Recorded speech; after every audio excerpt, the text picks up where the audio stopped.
Welcome to my channel English পরিচয়, learn English systematically and lesson wise.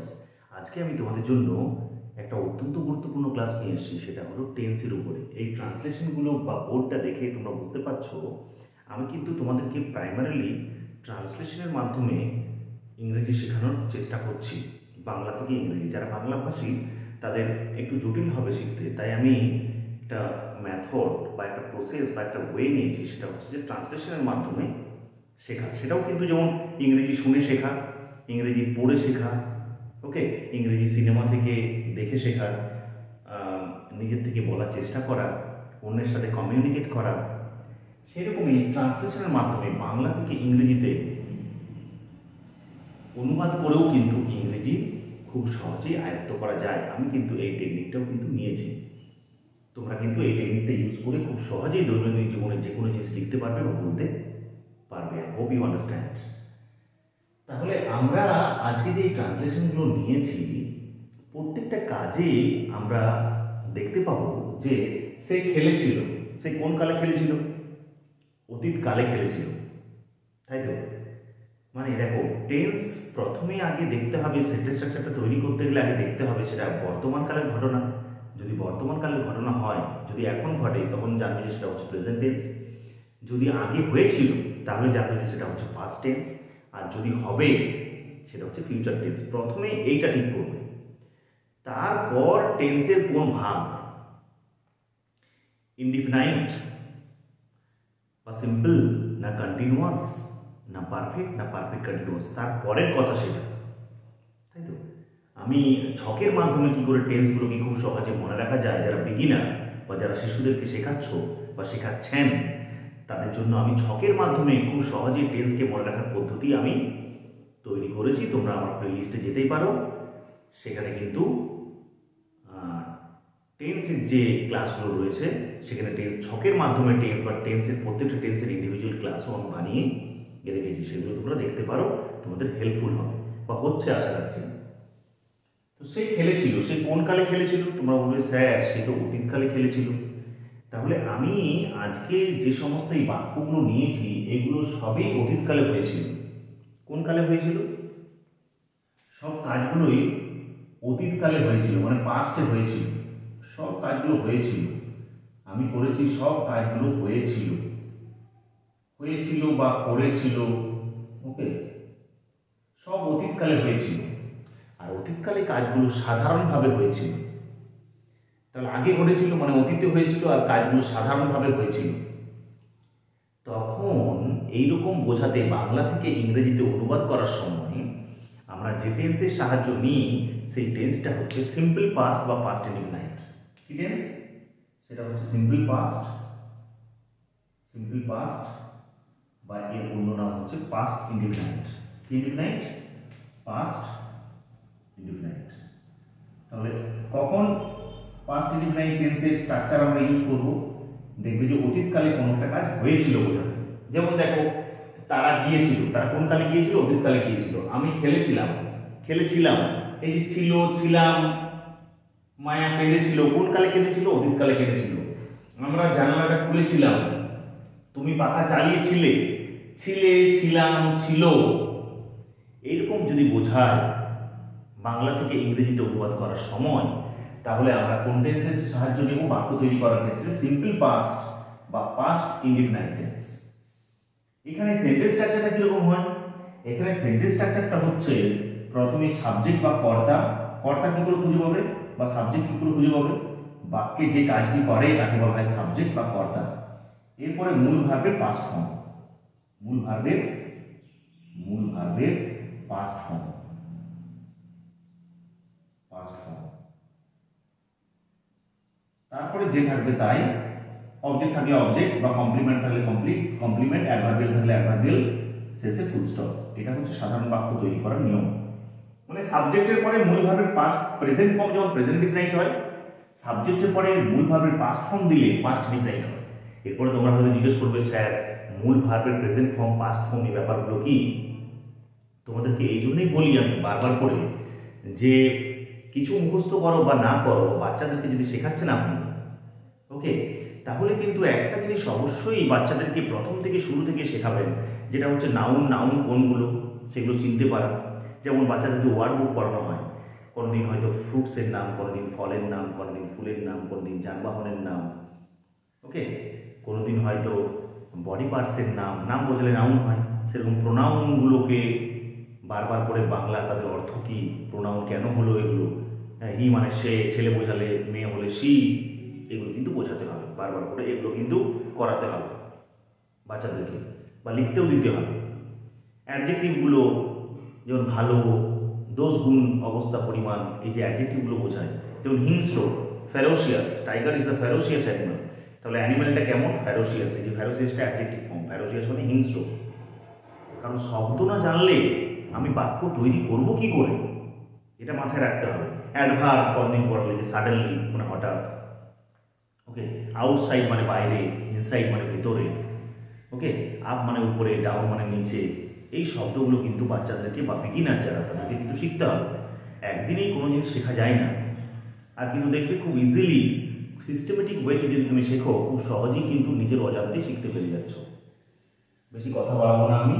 তাহলে এই যে বাক্যগুলো প্রত্যেকটাই অতীতকালে হয়েছিল, হয় তাদের ছিল ছিল ছিল আছে, কিংবা ছিলাম আছে, কিংবা ছিলে আছে, ছিলম, ছিল, ছিলে, ছিল, এইরকম যদি বোঝায় তাহলে পাস্ট ইনডিফিনাইট টেন্সে আমরা বাক্য তৈরি করব, মানে কিছুই নয়, সাবজেক্ট যুক্ত মূল ভার্বের পাস্ট ফর্ম। এই জন্য কিন্তু ভার্বগুলোকে মুখস্থ করতে হবে বারবার করে, যে টেক মানে নেওয়া, লিখে টেক, টিএকে, টেক মানে নেওয়া, যাদের পাস্ট টেন্স হলো টুক, থার্ড হলো টেকেন, ওকে। মেক মানে তৈরি করা, মেক, মেড, মেড। ক্রাই মানে কাঁদা, Cry, cried, cried, okay. Do মানে করা, ডু, ডিড, ডান। তো এখানে এই টেন্সে, পাস্ট ইনডিফিনাইট টেন্সে আমাদের কিসের ব্যবহার হবে, পাস্ট টেন্সের ব্যবহার হবে, মানে ডু, ডিড, ডান। তো ডু এর পাস্ট টেন্স ডিড, ডিড মানে করেছিল, এইটার হবে। এমনি যদি সে কাজ করেছিল তখন হি ডিড হবে, বা সি ডিড হবে। এগুলো কিন্তু বারবার করে বেশি বেশি করে অবশ্যই তোমরা কি করবে, এগুলো বেশি বেশি করে আয়ত্ত করবে। কারণ প্রাইমারিলি ভার্বটা তো দরকারই, ভার্ব ছাড়া তো আমরা বাক্য তৈরি করতে পারবো না, ওকে। তাই ভার্বের প্রেজেন্ট এবং পাস্ট পার্টিসিপল ফর্মগুলো, প্রেজেন্ট, পাস্ট এবং পাস্ট পার্টিসিপল ফর্ম, এগুলো কিন্তু তৈরি করতে হবে। তাহলে তো আমরা চলে আসি ট্রান্সলেশনে সোজা। সে খেলেছিল, তাহলে তোমরা বলবে সে কোন কালে খেলেছিল, প্রথমে দেখবে সে অতীতকালে খেলেছিল, অতীতকালে সাধারণভাবে কাজটা হয়েছিল, সেটা বোঝাতে পাস্ট ইনডিফিনাইট টেন্স হয়। তাহলে পাস্ট ইনডিফিনাইট টেন্সে আমাকে স্ট্রাকচারটা তৈরি করতে হবে। তাহলে প্রথমে কাকে বসাবো, প্রথমে সাবজেক্টকে বসাবো, এক নম্বরটা করছি দেখো। তাহলে সে খেলেছিল, তাহলে যদি ছেলে হয় তাহলে হি হবে, যদি মেয়ে হয় তাহলে সি হবে, যে কোনো একটা করতে পারো তুমি, ওকে। সে খেলেছিল, তাহলে কি মানে খেলা, তোমাকে জানতে হবে এরপরে। প্লে মানে খেলা, কি মানে খেলা, প্লে কথার অর্থ হচ্ছে খেলা, প্লে, যার পাস্ট টেন্স হলো প্লেড, থার্ড ফর্ম হলো প্লেড। যদি কেউ এই অর্থগুলো না জানো, তোমরা গুগলে গিয়ে সেখানে দেখেও নিতে পারো, বাংলা থেকে ইংরেজি অনুবাদ, বা তুমি সেখানে লিখবে বাংলায় যে খেলা শব্দের ইংরেজি অর্থ কি, তখন তুমি পেয়ে যাবে প্লে। আবার সার্চ করতে পারো যে প্লে, PLAY, প্লে, এটা প্লে মানে খেলা করা, তো পাস্ট টেন্স কি তুমি যদি না জানো তাহলে পেয়ে যাবে। অধিকাংশ ভার্বের শেষে ইডি যোগ করে পাস্ট টেন্স করা হয়।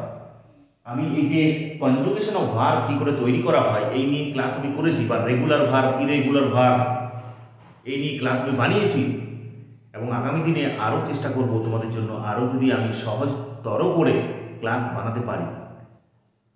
তাহলে সে খেলেছিল, তাহলে হি বা সি কি হবে, এখানে প্লে হবে না, কি হবে, প্লে পাস্ট টেন্স হবে, এই পাস্ট টেন্সটা হবে, কারণ এটা পাস্ট ইনডিফিনাইট, অতীতকালে কাজটা হয়েছিল, তাই প্লে এর পাস্ট টেন্স বসালাম। সে খেলেছিল, কি হবে, হি বা সি প্লে। আশা রাখছি বুঝতে পারলে। তারপরটাতে চলে আসি, 2 নম্বরটা, তারা গিয়েছিল। তো তারা গিয়েছিল, তারা কোন কালে গিয়েছিল, অতীতকালে গিয়েছিল, অতীতকালে কাজটা সাধারণভাবে হয়েছিল, হয়েছিল বোঝাতে করেছিল, হয়েছিল, খেয়েছিল, মেখেছিল বোঝাতে কি হয়ে হয়, কোন টেন্স হয়, পাস্ট ইনডিফিনাইট টেন্স। তাহলে 2 নম্বরটা দেখো, তারা গিয়েছিল, তারা মানে দে, তোমাকে জানতে হবে দে কথার অর্থ হলো তারা, ওকে। তারা গিয়েছিল, তাহলে গো মানে যাওয়া, আর গো এর পাস্ট টেন্স হচ্ছে ওয়েন্ট, গো, গো মানে যাওয়া, যার পাস্ট টেন্স হলো ওয়েন্ট মানে গিয়েছিল, আর থার্ড ফর্ম হলো বা পাস্ট পার্টিসিপল ফর্ম হলো গান। এগুলো জানতে হবে, না হলে বাক্যটা তৈরি করবে কি করে? সাবজেক্টের পরে প্রথমে সাবজেক্ট বা কর্তা, যে কাজটি করছে বাক্যে বা যার সম্বন্ধে বলা হচ্ছে, এখানে তারা সম্বন্ধে বলা হচ্ছে, তারা কাজটা করছে, তাই দেটা হলো সাবজেক্ট আর ওয়েনটা হলো গোয়ের পাস্ট টেন্স। এখানে পাস্ট ইনডিফিনাইট টেন্স লাগছে কারণ অতীতকালে কাজটা সাধারণভাবে হয়েছিল বোঝাচ্ছে, তাই পাস্ট বাংলা থেকে ইংরেজিতে অনুবাদ করার জন্য আমরা এখানে পাস্ট ইনডিফিনাইট টেন্স ব্যবহার করলাম বাক্য তৈরি করার জন্য। এই পাস্ট ইনডিফিনাইট টেন্স ব্যবহার করে তোমরা কিন্তু অসংখ্য অতীতের কথা বলতে পারবে, গল্প বলতে পারবে। যেমন স্টোরি হচ্ছে নাকি সব থেকে সহজ উপায় হচ্ছে ইংরেজি শেখার, স্টোরি গল্প, যেগুলো পাস্ট টেন্সে লেখা হয়। সাবজেক্টের পরে মূল ভার্বের কোন ফর্ম? Past form. আগামী দিনে আমি তৈরি করব যে কি করে স্টোরি তোমরা খুব সহজেই লিখবে, সেই নিয়েও তো আমি ক্লাস বানাবো। তো বলছি যে পাস্ট ইনডিফিনাইট টেন্স ব্যবহার করে তোমরা ডায়েরি লিখতে পারো, ডায়েরি রাইটিং, রিপোর্ট রাইটিং, যে ঘটনাটা অতীতকালে ঘটেছিল এরকম একটা রিপোর্ট, যেগুলো নিউজ পেপারে দেয় প্রতিবেদন, সেটা ইংরেজিতে লিখতে পারবে এই পাস্ট ইনডিফিনাইট টেন্স ব্যবহার করে খুব সহজেই। লেটার তারপর কি লিখতে পারবে? আমরা অতীতের অভিজ্ঞতা লিখতে পারবো, ডায়েরি রাইটিং লিখতে পারবো, স্টোরি রাইটিং লিখতে পারবো, রিপোর্ট রাইটিং লিখতে পারবো। তাহলে দে ওয়েন্ট, তারা গিয়েছিল। নেক্সট নাম্বার 3, আমি খেলেছিলাম। তাহলে আমি খেলেছিলাম,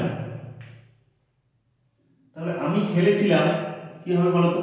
একটু আগেই তো বললাম যে প্লে মানে খেলা, তাহলে কোন কালে খেলেছিলাম প্রথমে দেখতে হবে, এটা কোন কাল? অতীতকাল। অতীতকালে ছেলে ছিল বা ছিলাম বোঝাতে পাস্ট ইনডিফিনাইট টেন্স ব্যবহার করা হয়, অতীতকালে কাজটা সাধারণভাবে হয়েছিল। তাই নাম্বার 3 আমি খেলেছিলাম কি হবে? এই 3 নম্বরটা করছি, আমি খেলেছিলাম, তাহলে কি হবে? আই খেলেছিলাম, সাবজেক্টের পরে মূল ভার্বের পাস্ট ফর্ম হবে। তাহলে কোনটা ভার্ব? খেলেছিলাম, খেলাটা কাজ করা বোঝাচ্ছে, যে শব্দের দ্বারা কাজ করা বোঝায় তাকে ভার্ব বলে। তাই প্লে মানে খেলা করা, কিন্তু প্লের পাস্ট টেন্স হলো প্লেড। আমি খেলা করি, তখন আমি যদি বলি যে আমি খেলা করি, আই প্লে, সেটা প্রেজেন্ট ইনডিফিনাইট টেন্স। কিন্তু আমি খেলা করেছিলাম, সেটা সাবজেক্টের পরে মূল ভার্বের past form, past indefinite. Next number 4, মায়া কেঁদেছিল। মায়া কেঁদেছিল। নাম্বার 4, মায়া কেঁদেছিল। তাহলে মায়া কোন কালে কেঁদেছিল? তোমরা বলবে স্যার অতীতকালে কেঁদেছিল। অতীতকালে কোনো কাজ সাধারণভাবে হয়েছিল বোঝাতে কোন টেন্স ব্যবহার করা হয় বাংলা থেকে ইংরেজিতে অনুবাদ করার জন্য? Past indefinite tense obviously.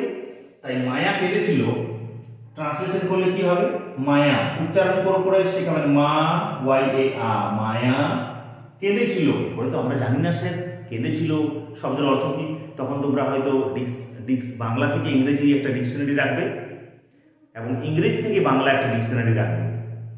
যদি ডিকশনারি না থাকে তাহলে সবাইকার স্মার্টফোন এখন রয়েছে, ক্রোম ব্রাউজার বা গুগলে যাবে, তোমরা সার্চ করবে যে কেঁদেছিল, কেঁদেছিল ইংরেজি অর্থ কি, তখন তোমরা পাবে ক্রাই, CRY, ক্রাই মানে কাঁদা।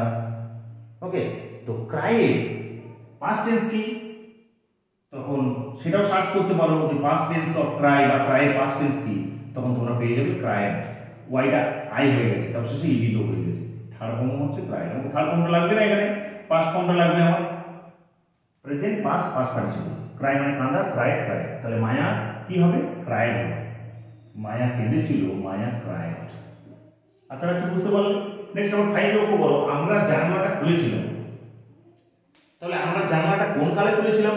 তোমরা বলে স্যার আমরা জানালাটা অতীতকালে খুলেছিলাম। তাহলে অতীতকালে কোনো কাজ হয়েছিল বোঝাতে কোন টেন্স হয় বাংলা থেকে ইংরেজিতে অনুবাদ করার জন্য? একটু আগেই তো বললাম পাস্ট ইনডিফিনাইট টেন্স বা সিম্পল পাস্ট। তখন স্ট্রাকচার কি? প্রথমে সাবজেক্ট হবে, কে সাবজেক্ট, কি করে বুঝতে পারবো সাবজেক্ট? যে কাজটা করছে বা যার সম্বন্ধে বলা হচ্ছে, কে জানালাটা খুলেছিল? আমরা খুলেছিলাম। তাহলে সাবজেক্ট কি হবে? আমরা, উই মানে আমরা, আমরা। এরপরে কি হবে? জানালাটা। অনেকের ধারণা আছে আমরা উই, জানালাটা হচ্ছে দা উইন্ডো, তারপর ওপেন মানে খোলা, ওপেন। এরকম কিন্তু হবে না বাক্য তৈরি। বাক্য তৈরি করতে গেলে দেখতে হবে কাজটা কোন কালে ঘটেছে, এটা অতীতকালে ঘটেছিল কাজটা, তাই পাস্ট ইনডিফিনাইট টেন্স ব্যবহার করা হবে। প্রথমে সাবজেক্ট, তারপর মূল ভার্বের পাস্ট ফর্ম। মূল ভার্ব কোনটা? জানালাটা মূল ভার্ব নয়, এখানে খুলেছিলাম, খোলাটা কাজ করা বোঝাচ্ছে। কি মানে খোলা? ওপেন মানে খোলা, ওপেন। ওপেন মানে খোলা, তার পাস্ট টেন্স কি? ওপেনড। থার্ড ফর্ম কি? ওপেন। এখানে মানে থার্ড ফর্মটা লাগবে না, আমার পাস্ট ফর্মটা লাগবে। তাহলে উই ওপেন্ড, তোমরা কিন্তু বাংলা থেকে ইংরেজি ডিকশনারি অবশ্যই, ইংরেজি থেকে বাংলা এবং বাংলা থেকে ইংরেজি ডিকশনারি অবশ্যই কিনতে পারো। গুগল প্লে স্টোরে গিয়ে অ্যাপ পেয়ে যেতে পারো, বাংলা থেকে ইংরেজি, ইংরেজি থেকে বাংলা ডিকশনারি, বা তোমরা ক্রোম ব্রাউজারে গিয়ে বা গুগলে গিয়ে সার্চও করতে পারো যে এই খুলেছিলাম এর ইংরেজি অর্থ কি, তখন পেয়ে যাবে ওপেন। আবার সার্চ করতে হবে তোমাকে ওপেনের পাস্ট টেন্স কি, তখন ওপেনের পাস্ট টেন্স হচ্ছে ওপেন্ড। এর উপরেও বলতে পারো উই ওপেন কিটা খুলেছিলাম, জানালাটা। উই ওপেন নির্দিষ্ট করে বোঝাচ্ছে, তাই দা বসবে, the window. We open the window, আমরা জানালাটা খুলেছিলাম। এরপর দেখো নাম্বার 6, লক্ষ্য করো তোমরা যে তুমি পাখা চালিয়েছিলে।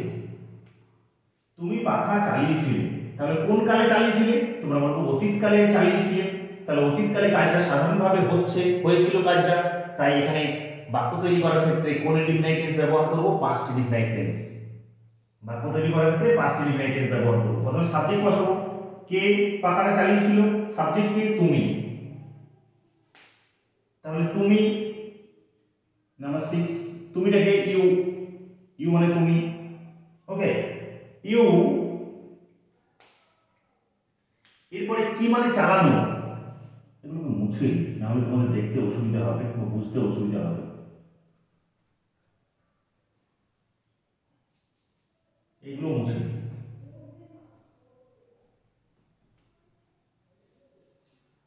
তাহলে তুমি পাখা চালিয়েছিলে, তাহলে তুমি এখানে সাবজেক্ট, তুমি কাজটা করেছিলে। তাহলে ইউ মানে তুমি পাখাটা চালিয়েছিলে। তাহলে এখানে অতীতকালে কাজটা হয়েছিল, তাই পাস্ট ইনডিফিনাইট বাক্য তৈরি করার ক্ষেত্রে সাবজেক্টের পরে মূল ভার্বের পাস্ট ফর্ম। কোনটা মূল ভার্ব? এই যে চালানো, চালানোটা মূল ভার্ব। পাখাটা মূল ভার্ব নয়, কিন্তু পাখাটা হচ্ছে নাউন, পাখাটা হচ্ছে না অবজেক্ট। কি চালিয়েছিলে? তাহলে তুমি চালিয়েছিলে, কি মানে চালানো? তোমরা দেখো অন সুই থাকে, অন, তো টার্ন অন বা সুইচড অন যেকোনো হয়, টার্ন অনও হয়, সুইচড অন ও হয়। তাহলে ইউ টার্নড অন, টার্ন এর পাস্ট টেন্স, আসল ভার্বটা হচ্ছে TURN। টার্ন মানে ঘুরে দাঁড়ানো হয়, কিন্তু টার্ন মানে চালানো হয়। টার্ন অন মানে চালানো, বুঝেছো? You turned on the fan, তুমি ফ্যানটি চালিয়েছিলে। Okay, you turned on the fan, বা you switched on the fan. Switched on কি হবে স্পেলিংটা? SWITCH, switched on. ওকে, সুইচের পাস্ট টেন্স সুইচড, বেশিরভাগ ভার্বের শেষে ইডি যোগ হয়, বুঝেছো? You turned on the fan, তুমি ফ্যানটা চালিয়েছিলে। নেক্সট লক্ষ্য করো নাম্বার 7, মা বাবা বাইরে গিয়েছিলেন। তাহলে মা বাবা বাইরে গিয়েছিলেন, তাহলে কোন কালে গিয়েছিলেন? তোমরা বলবে মা বাবা অতীতকালে গিয়েছিলেন। তাহলে অতীতকালে কোনো কাজ সাধারণভাবে হয়েছিল বোঝাতে কোন টেন্স ব্যবহার করব বাক্য তৈরি করার ক্ষেত্রে? তোমরা বলবে স্যার এটা তো পাস্ট ইনডিফিনাইট টেন্স হবে বা সিম্পল পাস্ট হবে, কি করে বাক্য তৈরি করব? প্রথমে হচ্ছে সাবজেক্ট, কি কাজটা করছে বা কার সম্বন্ধে বলা হচ্ছে? মা। নাম্বার 7 লক্ষ্য করো, মা বাইরে গিয়েছিলেন। তাহলে মাদার বা মাই মাদার, বা মাই মাদারও করতে পারো সাবজেক্ট, এখানে মাদার হচ্ছে সাবজেক্ট। এরপর কি বাইরে হবে না গিয়েছিলেন হবে? বাইরেটা তো ভার্ব নয়, কাজ করা বোঝাচ্ছে না, গিয়েছিলেন, যাওয়াটা ভার্ব, তাহলে কি মানে যাওয়া বলো তো? তোমরা তো এর আগেও পেয়েছিলে গো মানে যাওয়া, যার পাস্ট টেন্স হলো ওয়েন্ট, আর থার্ড ফর্ম হলো গান, গো ওয়েন্ট গান। তাহলে মাদার কি হবে? কোনটা হবে? ওয়েন্ট, মাদার ওয়েন্ট, মা গিয়েছিলেন, মাদার ওয়েন্ট। কোথায় গিয়েছিলেন? বাইরে গিয়েছিলেন। বাইরে কি বলে ইংরেজিতে? আউটসাইড। এইগুলো জানতে হবে তো, যে আউটসাইড মানে বাইরে, ইনসাইড মানে ভেতরে। এই অ্যাডভার্বগুলো কিন্তু পড়তে হবে, বাচ্চাদেরকে শেখাতে হবে। কিছু অ্যাডভার্বের নাম, তাদের বাংলা অর্থ, কিছু অ্যাডজেক্টিভের নাম, তাদের বাংলা অর্থ, কিছু প্রিপোজিশনের নাম, তাদের বাংলা অর্থ। এগুলো কিন্তু পড়াতে হবে বারবার করে। ওয়ার্ড বুক পড়াটা মাস্ট, না হলে বাক্য কি করে তৈরি করবে তোমরা? বা না জানলে গুগলে যেতে হবে, বাইরের ইংরেজি কি, বাইরের ইংরেজি ইংলিশ মিনিং কি, তখন পেয়ে যাবে আউটসাইড। মাদার ওয়েন্ট আউটসাইড, তাহলে কি হলো? মাদার ওয়েন্ট আউটসাইড, মা বাইরে গিয়েছিল। এরপর যে আমি 8, 9, 10, 11, 12, 13, 14, 15 এই এতগুলো ট্রান্সলেশন তোমাদেরকে আমি বাড়িতে কাজ করতে দিলাম। তোমরা এই কাজগুলো করে অবশ্যই আমাকে দেখাবে, তাহলে আমি বুঝতে পারবো যে ক্লাসটা তোমরা বুঝতে পেরেছো কি পারোনি। অবশ্যই আমাকে কমেন্ট সেকশনে গিয়ে জানাবে, আমি অবশ্যই তোমাদেরকে উত্তর দেব। এবং না বুঝতে পারলে অবশ্যই আমাকে বলবে, আমি অবশ্যই তোমাদেরকে হেল্প করব। তাহলে এই 8, 9 তাহারা বয়সে ছুটেছিল। ওকে, তোমরা নতুন নতুন জামা কিনেছিলে। ওকে, তোমাদের কিন্তু ভার্বগুলো খুঁজে বের করতে হবে। তোমরা গুগল থেকে, না পারলে ডিকশনারি যদি থাকে ডিকশনারি থেকে, যে ছুড়েছিল কথার ইংরেজি মিনিং কি। ওকে, তো সেটাও কিন্তু তোমরা পেয়ে যেতে পারো, বা আমি তোমাদেরকে এখানটায় ভার্বগুলো শুধুমাত্র বলে দিচ্ছি, ভার্বগুলো তাদের পাস্ট টেন্সগুলো বলে দিচ্ছি, তাহলে তোমাদের সোজা হবে।